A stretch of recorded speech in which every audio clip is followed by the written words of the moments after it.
Welcome back to the Heart of the Bear Factory. My name is Rob Johnson, and this is Pawsitive Impact, the show that talks about making teddy bears with a purpose. Joining me, as always, Jerry McLean, founder of the organization, Jimmy Banish, Chief Operating Officer. Welcome, gentlemen. Good morning. So episode 8, here we are, and I want to talk about specifically challenges that you guys have seen other business owners go through as they pick up your product line and start integrating with the Bear Factory. And why I thought this would be a good topic is because a lot of people that are watching this are either one, considering working with the Bear Factory, or two, they already are. And I thought it'd be good just to walk through, here's some challenges that we've seen that maybe this podcast will help them avoid having the same mistakes. So I don't know who wants to start us off today, but I'm really looking forward to getting into this. Yeah. Well, you know, when you get into business, a lot of people have an idea. And once they have an idea, it's what happens after the idea hits them or comes to them that things happen bad. Because the fear kicks in. Can they do it? They may be short on cash. They may be short on ideas. They saw something like it where you have this, brilliant idea, but you don't know how to implement. Well, those are the things where did the idea come from right out of the gate? Was it one of those flashes of brilliance that, entrepreneurs have, or an idea late at night, while you're sleeping? Those are when we get the best information that we can have, and that's why a lot of people go into business. It's where a lot of business people go ahead and problem solve. And so the reason that I bring that up is when people have an idea and they want to go ahead and move forward on it, what's their first step? Well, they have to go to where did the idea come from? Was it somebody else's? Was it theirs? Is it somebody else's product? Is it some kind of new product that you have to do? So all of these things that come up during that first inundation of ideas coming to products, to coming to businesses, and coming to, number one, being profitable. Jimmy and I talk about this a lot, is there's very few of those kind of people that can move on an idea, reach out to find the different service people to be able to move that product to them. And then the biggest one for them is, can they get support from a company or a business or a product that allows them to stay in business and learn from maybe that company that gave them the product or the idea or helped them? That's what we do. And that's what we try to do a lot of, is really service the people, but sometimes it's calm them down. Sometimes it's walk them through a danger sign of, oh, how much is this going to cost us? Well, if you don't have enough product, it's not going to cost you anything. You're going to end up losing money if you went to some show and you ordered, say, 100 or 1,000 animals, and that only got you through day one, and you have 3 days and you can't get any more product. You're in Texas, California, you're out of luck. And so, Jimmy and our staff have to go ahead and really explain to people, if you're doing something, know what you're going to be doing right out of the gate. If it's this particular show or this particular event, make sure you have enough product. Make sure you have enough stuffing. Our animals don't become live unless they have stuffing in them. So ours are unstuffed, and we bring them to life as an experience. If they don't have stuffing, they don't have sales. If they don't have sales, we don't have sales. So it's a vicious cycle in explaining to our customers the absolute needs that you have to do and to be in front of the curve when you do this business. So if somebody's relatively new in that pipeline of, they're just getting started with you guys and they go to a trade show, how do you help them estimate what they might need? Is it just based off of previous experiences, or what do you instruct them or tell them, or do you even tell them at all, or do they ask, or how does that process even work? Well, they do. What we do is we give them our closest replication of what they do. And as we say, well, another one that's similar to you does this, and we'll ask them questions. We'll extract as much information as we can out of them. All right, so you have a business. How many people come through it? What is the population of people that come through? What is the population of people that go ahead and buy, say, plush or products or things? So we start to drill down what that information means to us more than what it means to them, because then we can extract that number and put it in play with what other customers of ours are doing. So we take then our broad-based knowledge of this many customers rather than this one customer, and we make that application for them. Yeah, my main questions when I talk to somebody is what's your annual attendance, and of that annual attendance, what percentage of those individuals that you're servicing are regulars versus 1 or 2 visits a year? What is the family demographic and age group look like? We, for the most part, are very strong for age groups 4 to 12 for the most part. And starting to be able to boil down and distill some of the, these demographics. And sometimes people just don't have those. Like, they have an establishment, they don't have it. Like, that's a bit of a red flag. It's not a stop, but it's, at least a yellow light to slow down. And,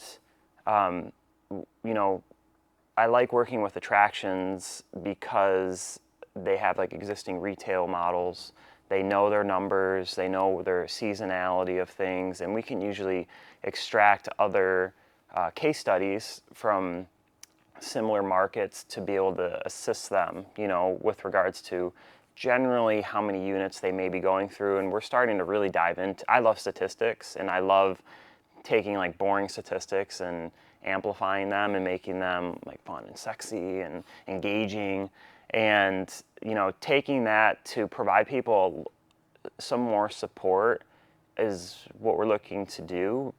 But there's a fine line between support and inflated confidence, because we will talk people numbers. We know down to the penny what it costs to stuff a bear, hand stuffing, versus putting fiber in a machine versus using one of our mulchers in a machine.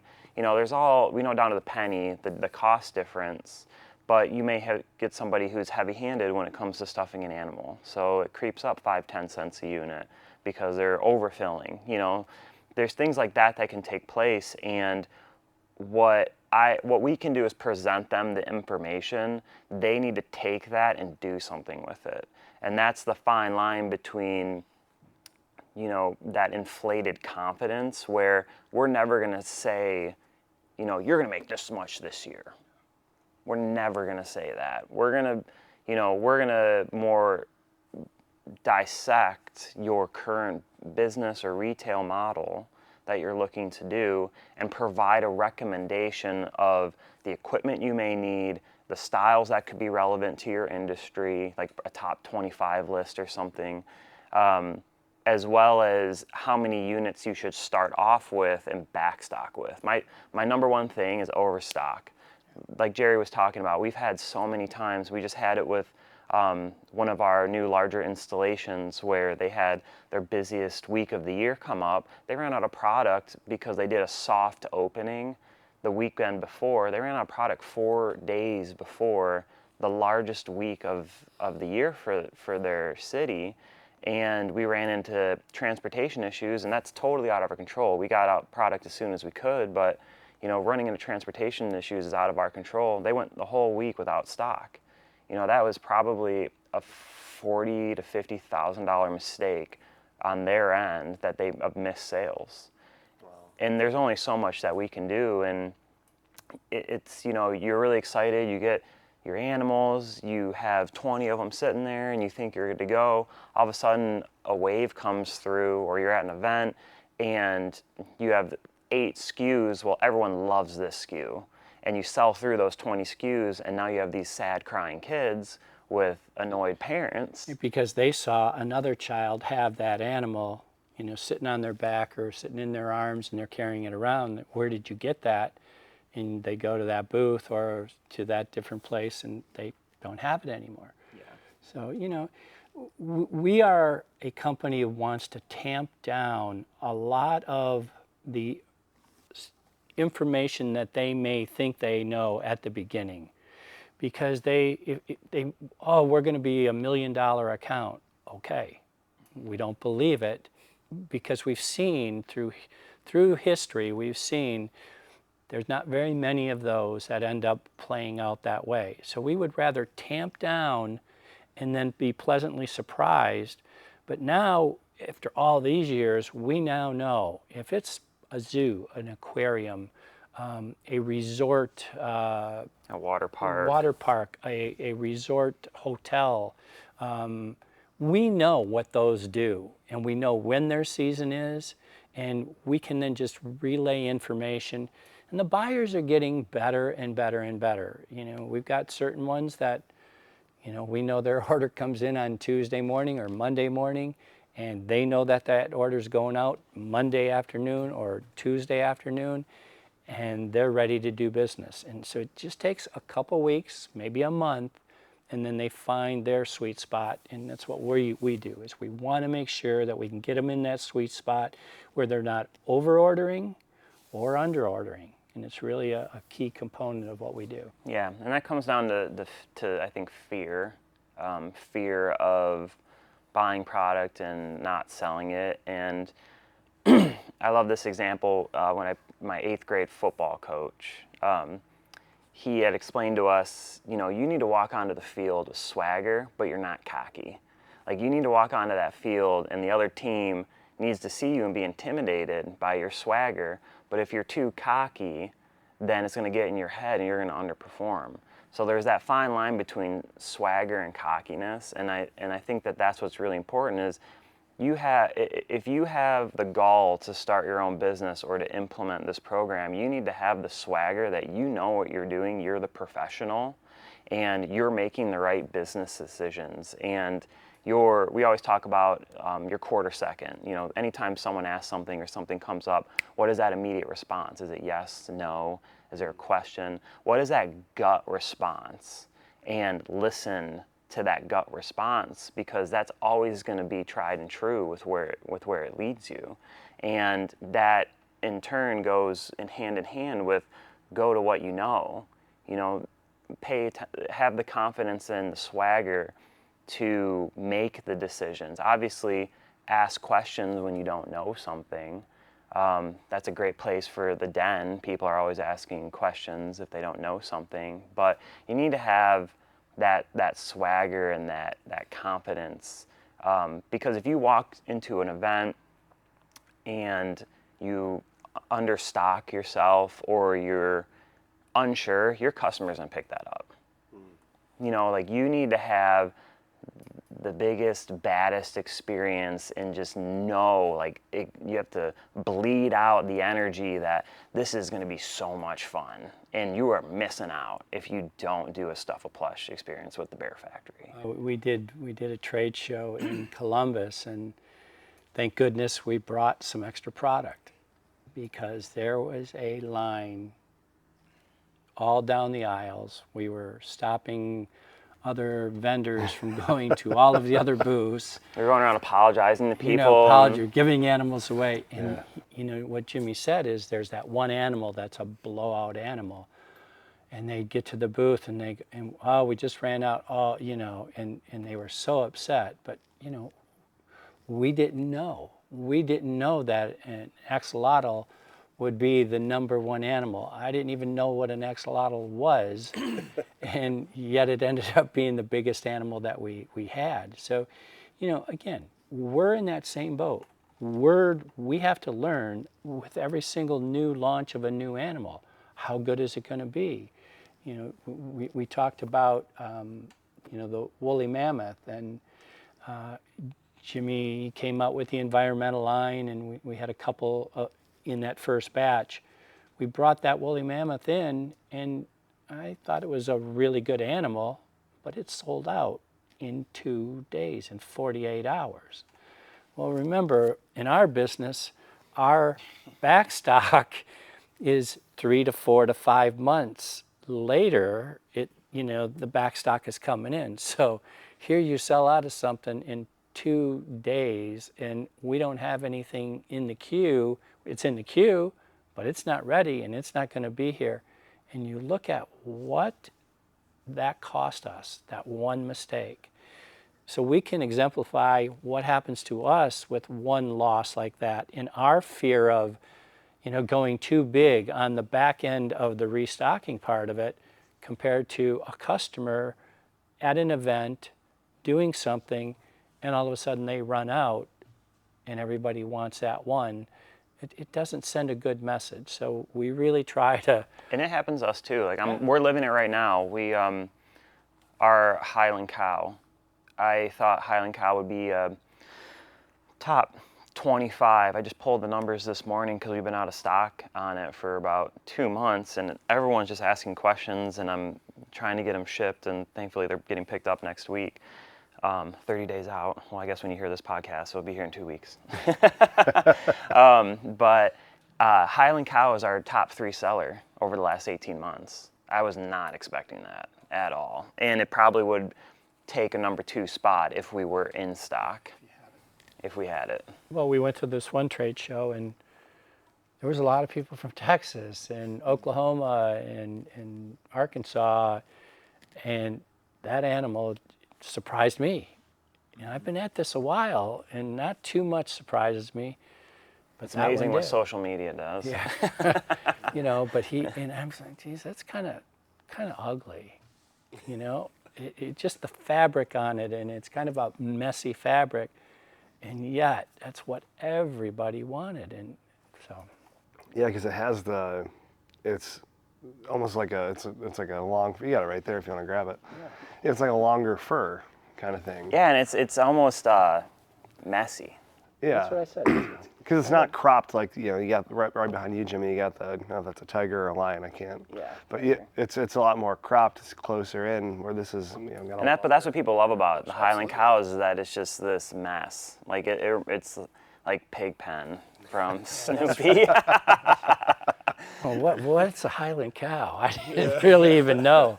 It's a number 3 bestseller, Jerry. That's one of my favorites. Your favorite, yeah. Yeah. And now it's one of your top 3 favorites. Yeah. So I mean, it happens to us too. It's you're in business. You learn. You can only go with what you know, and we always make projections every year on, all right, this is what we want to do for 2024. Projections are projections. They're you put them out there into the universe, and you work really hard to hit those. And I'm definitely a believer of, what you put out there is what you receive. And a great example of that, and this is probably another great tip, is, vision casting with your business. Rather than being so focused on the day-to-day, I just need to get this order in. I have this event coming up this weekend. Like, what's going on in the event 12 months from now? What's going on in the event 2 years from now? The first thing that I did when I started, working here full time is we used to have 3 pallets laid out, and we used to put the orders on those pallets and then pallet jack that over to the truck. And we had a single FedEx truck that we were loading up. And I said, you know what, I'm going to put 6 pallets out here because I want to fill all 6 of these pallets. And over the course of the next year, we ended up filling all 6 of those pallets. Granted, it wasn't just laying down 6 pallets. We were doing a ton of other things, but just the walking in every morning and seeing those 6 pallets and saying, I want to fill those 6 pallets. To where today, we have a 53-foot trailer sitting over there, and we always fill it, on Mondays. It's just, we have 3-day weekends. It's always filled Mondays. And like over time, that it goes from being, all right, on Tuesday it's half full, on Wednesday it's a quarter full, on Thursday it's 3/4 full. I want it filled every single day to the brim. I want 2 trailers. We need another dock. We need another building, But right now I want that to be filled 3/4 every single day minimum. And that's the focus. You just have to broaden your awareness and set those expectations and set those, dreams and visions out there. Because if you're not putting them out there and working towards something, then you're just going to be stuck in the trenches of the day-to-day. You have to have that attention land at a landing point. And what is a landing point? Okay, we want to do $100,000 worth of business this year, but you're focusing on that, well, you're only doing 20,000.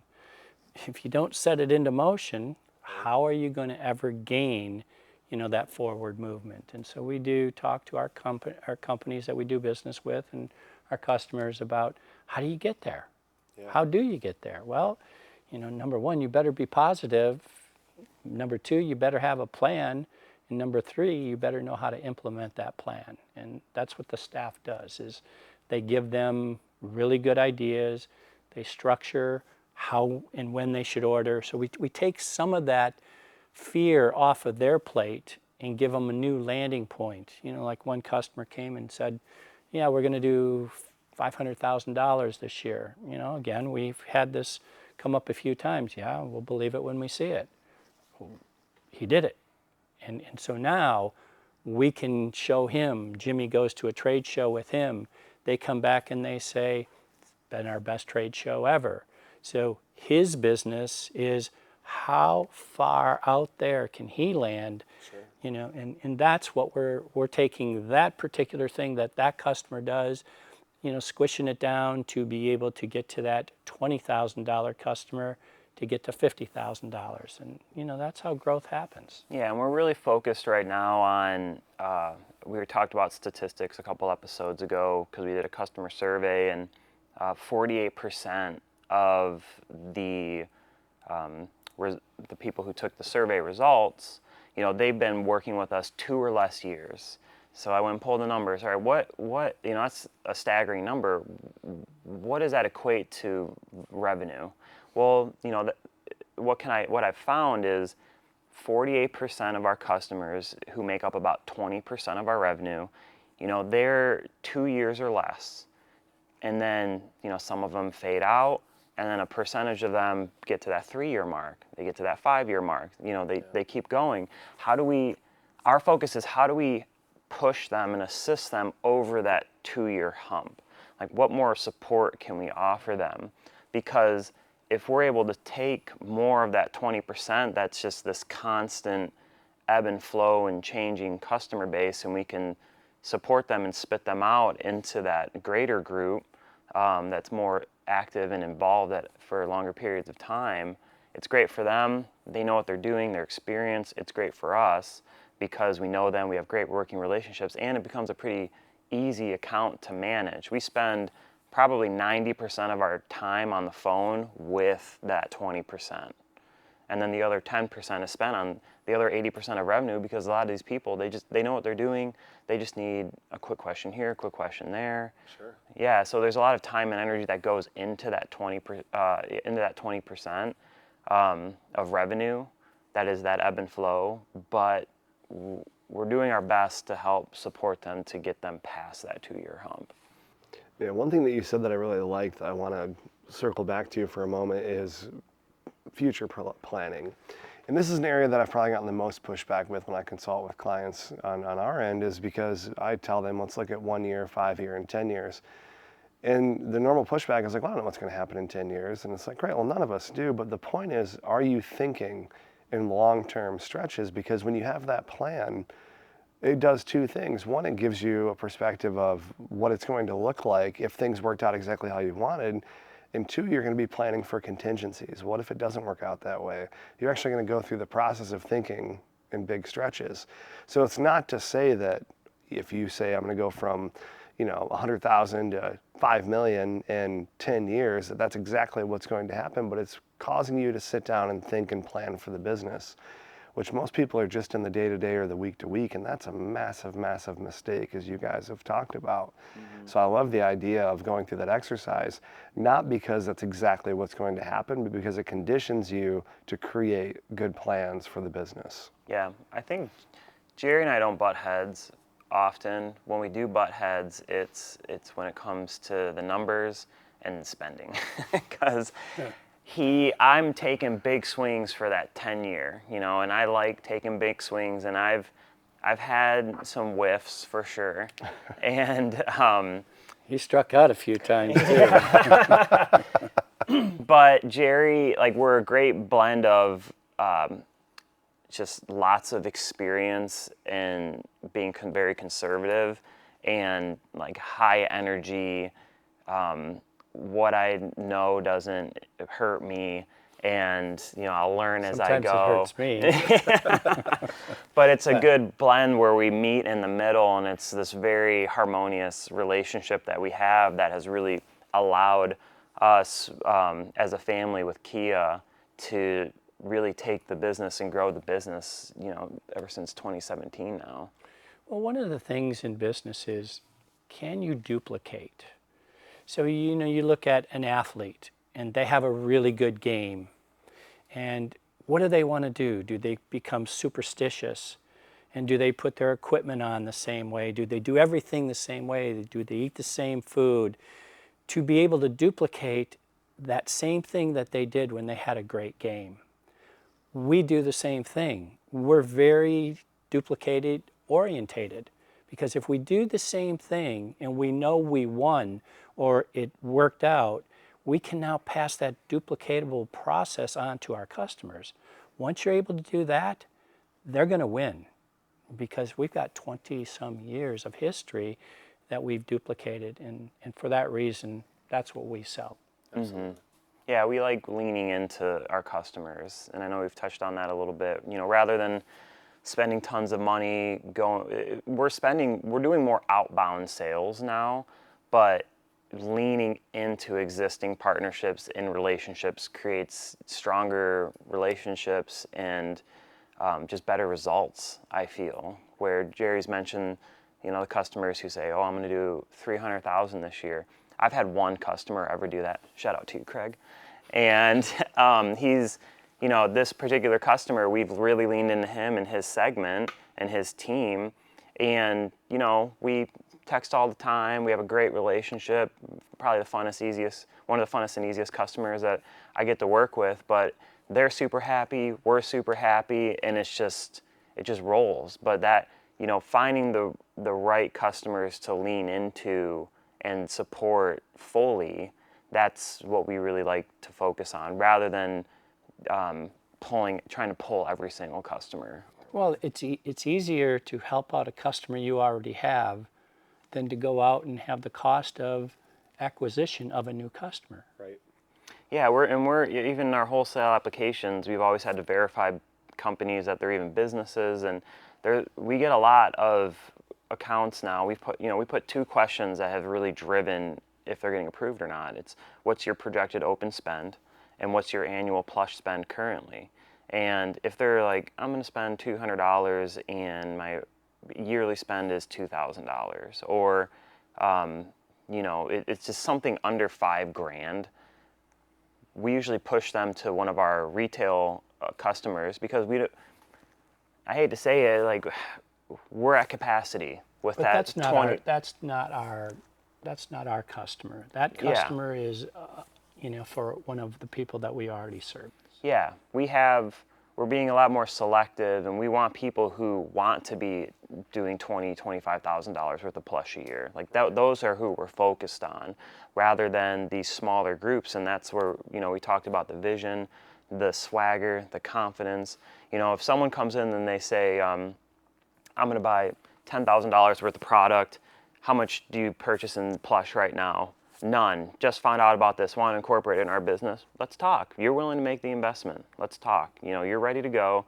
Let's talk and see where you're at and how we can best support you. But you're willing, you know, to put your money where your mouth is, and I want to work with you, and I want to make you successful. So. Absolutely. I love it. And I'm hoping that, you know, you have a lot of resources and outlets for people. There's a Facebook page. Obviously, your clients have direct lines to you guys. But I hope this serves listeners as a model of how much you guys support the people that you're working with and how much you put in to ensure that they have success. You're not just trying to collect orders and walk away. This is it's a real life sustainability model that you have here for your customers, and that shows, front to back, every show we've done. And that's what I'm the most excited about when I get to come in here and talk to you guys about this stuff, is it's very consistent. And that's how you maintain a business for over 20 years, is a model of consistency, and that's what you guys have done. Thank you. Appreciate that. Absolutely. So I want to talk about this guy here, because I see him on your logo, I think. Yeah. So why don't you go ahead and tell us? And it's interesting, we took 8 episodes to get to the bear that's on the logo. Yeah, this is this is Rhodes, the long hair bear, and I chose Rhodes for this episode because we talked about go to what you know, and Rhodes definitely predates my involvement with the Bear Factory, and he's in our logo. He's our most iconic bear, has been a top number 1 or 2 seller, ever since I've been able to check out the sales numbers. But I wanted to bring up Rhodes because, just as Jerry talked about, finding things that are duplicatable, or in other terms, why try to fix something that's not broken? Like, if everything's running smooth, stop overthinking it. Focus on, rather than focusing on trying to, rather than reinventing the wheel, just lean into your strengths. And that's a great point too, is I went to a seminar at one point a couple years ago, and we took a test, and it came up with, all right, these are your top 20 characteristics, and here are your top 5 strengths. And they talked about the importance of leaning into your top 3 strengths versus working on, your 7, 8, 9, and 10 weaknesses. Scrap them. Get someone else to do them who that's their strengths. Like, lean into those top 3, and that's where you're going to be the most successful and the most productive.